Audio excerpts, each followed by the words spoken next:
Raider Nation, what's going on? You're watching the Raiders Report. Coming up here, we're going to get into the latest news and rumors going on around the silver and black. The Las Vegas Raiders have been very active in NFL free agency. We're going to be talking about the player that they signed, a player that they could end up signing. We're also going to be breaking down the latest going on around Stephon Gilmore. What could that mean for Trayvon Mullen? And some stuff that I've been seeing around free agent targets on the offensive line. So how about this, though? We've been doing a hell of a job here at the Raiders Report. My entire team, we've been keeping you guys up to date more than anybody else out there. Whether you like me, I could think that you guys can all appreciate the amount of hard work that our team has done here. So all I ask you is this. If you want free Raiders content, whether it's late at night I'm at home, whether it's bright and early at 6:30 in the morning, we will keep you up to date. Hit that subscribe button.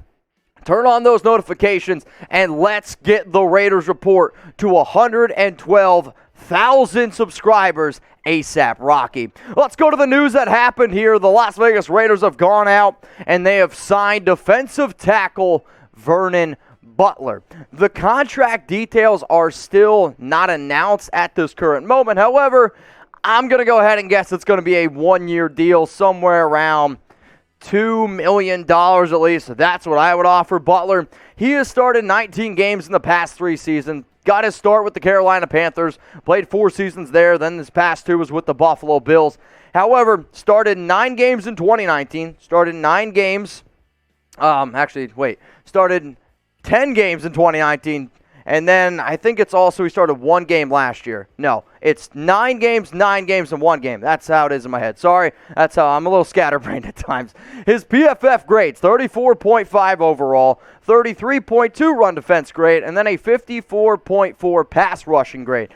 Not great, right? I mean, let's just be real. That's not that great. However, I'm going to put some faith in Ziegler. I'm going to put some faith in Josh McDaniels because I think that they have earned it at this point going on balls to the wall. So give me that one-word reaction, y'all, to the Raiders going out and signing Vernon Butler to the defensive tackle position. Give me that one-word reaction. My one-word reaction is depth. My other one-word reaction is trust.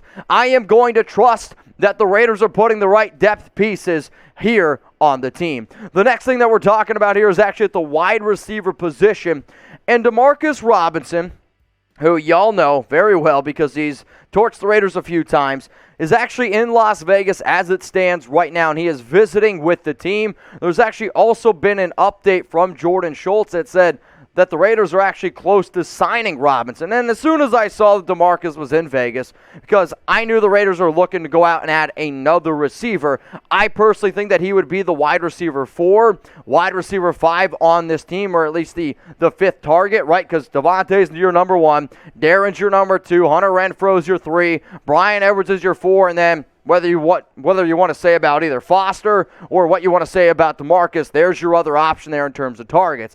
In terms of DeMarcus, he had 25 catches last season, 3 touchdowns, 264 yards. Not that great on the Kansas City Chiefs. A lot of other mouths to feed, though, in that offense. The important numbers that I want you to look at, his height.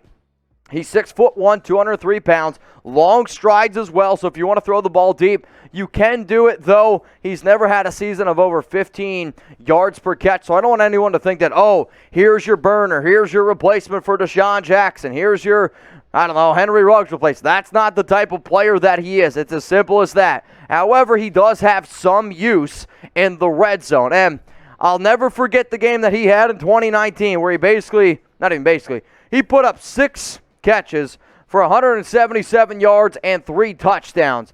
That was almost in 1 quarter. I mean, that was the most heartbreaking game I've ever seen for the Raiders in Oakland. It was just devastating. But he's been consistent in terms of being a reliable receiver in the red zone. And if they go out and they make this move here, it does. It adds a little bit more depth because you got Davante Adams, which I could look at this graphic all day, man. Bryan Edwards as your 2, Hunter Renfrow in your slot. If you're able to go out and sign Demarcus Robinson, I believe then that kind of kicks, down Stoner. You throw over Johnson there. You can put him in a few different areas. But essentially what you're looking for is just somebody who can come in on the field and give Bryan Edwards a breath or two. Because as far as I'm concerned, it's Adams, it's Hunter Renfrow, it's Darren Waller. those are essentially what you're looking for from top to bottom, no doubt about it. That's what the Raiders wide receiver depth chart would look like with Demarcus Robinson. So here's my question to everyone watching right now. Let's get those red pens out. If the Raiders go ahead and they sign Robinson, what would your grade be? A, B, C, D, or F? And I got a gut feeling that this deal is going to end up going down tonight. So I'm just going to phrase it like this. When the Raiders go ahead and they sign Demarcus Robinson, I'm going to give it a C grade. I think it's an average move. It's nothing that I'm going to get super crazy excited about. It is an average move for depth for the Silver and Black. Now, there's been one player that I have been getting asked about plenty, and I mean plenty, and that's Stephon Gilmore, right? Plenty of teams are still interested in him, no doubt about it. Jason Locke on Forest says that Gilmore still isn't an elite corner, which I agree. Because when I think of an elite corner, I think of somebody who's top 10, can take away a number 1. I don't know if he's top 10 anymore, but he's probably around 15 to 10.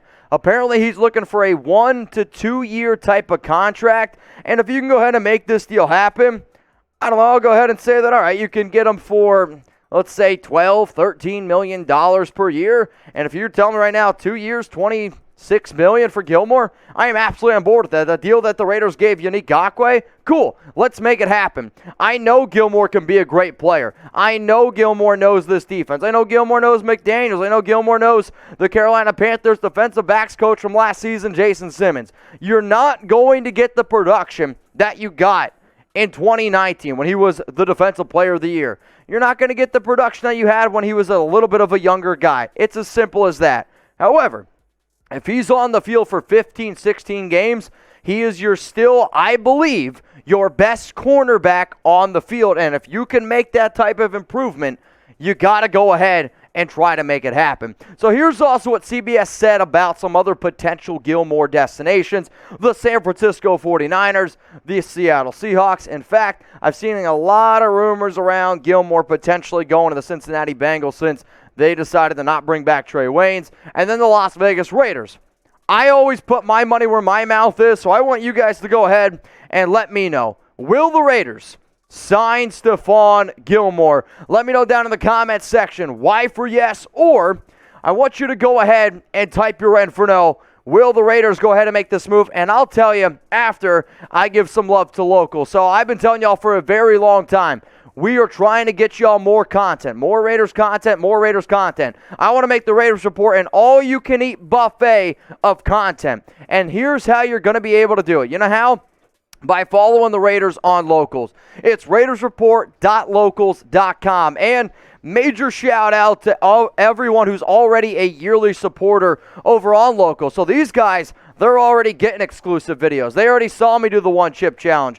They saw my NFL Combine. They get an extra live every week. They get 2 extra videos every week. So shout out to El Paso, Rustin Long, Giovanni, C. Smith 10, Def Jasper, Wyoming Raider, Wild Joker. We got Shaq, Death by Dread, who's making fun of me because I suck at college football, or basketball. We got Just Judge Me, 37, Super Raider, 831, Raider Rob, Ken Dab, Bako Shark, 1990, Gregory. We've had a bunch of new yearly supporters. And if you want to see yourself on some future Raiders Report shows here on YouTube, please join as a group, become a member, and if you want to become a supporter, it's RaidersReport.locals.com, whether it's monthly or whether it's yearly as well. So is the Raiders going to end up signing Stephon Gilmore? Saw a lot of Y's, saw a lot of N's. I'm going to go ahead and give this one 2 no Chucky heads. Don't worry, the Just Win babies will be out soon. I'm going to say it's a 50-50 shot. I think it's a coin flip. I know Las Vegas is interested. I know Gilmore is also interested in becoming a Raider. He still wants to be considered an elite player. I believe he wants to be paid like a top cornerback in the league, $13, $14 million. The fact that the Raiders have as many connections as they do with Gilmore teams, why I believe it is a coin flip. So if you have a quarter in your pocket, reach in your pocket, call it in the air, and if it lands on heads and you called heads, good for you. If it lands on tails, I'd say, well, that never fails. When you look at the Raiders' cornerback depth chart as it stands right now, you got Trayvon, you got Rocky Sin, Nate Hobbs in the slot as your nickel. You sign Anthony Averett. You have Jamerson as well, Cravon LeBlanc. He's been posting stuff on social media. You signed Darius Phillips, but let's just say let's get wild here. Let's say the Raiders were able to go out and they're able to make the move. You go ahead, you get Stephon Gilmore, and I wouldn't worry so much about who's on the left side or who's on the right side. I would just more worry about your top two cornerbacks would be Gilmore, Rock Ya-Sin, and then you'd also have Nate Hobbs in at the nickel position, which when you're looking at this right now, I do think that some people should be like, okay, what exactly does that mean for Trayvon Mullen? And I just saw the Raiders trade away Yannick Ngakoue. Why? They believe that they could get better. And I personally believe if the Raiders go ahead and they sign Stephon Gilmore, it would not surprise me whatsoever if the Raiders then went ahead and they traded Trayvon Mullen. For some of you that are like, wow, that's a crazy idea. Why would you do that? I mean, if I told y'all right now you could get a, I don't know, 4th, 5th round pick for Mullen, you could save $2.54 million. Take that money that you save in the $2.54. You could invest that into the offensive line, let's say, and you're only going to have a dead cap hit of $825K. So, personally, for somebody who's got no connections whatsoever to this new regime, I don't see it being that crazy of an idea. Now, in terms of how much money would it, or how much would you get in terms of draft capital, I see Mullen being a day 3 pick. That's round 4, round 5, round 6, round 7. And when I saw a report that came out today from Peter King that said, apparently the Raiders aren't very happy that they don't have a 1st or a 2nd round pick. Could you potentially see them trade up? If you get an extra pick like trading away Mullen, now you have, let's say you get a 5th rounder, you got 3 5th rounders there, you're able to be a lot more flexible. It's not that I don't like Trayvon Mullen. He's been a good player.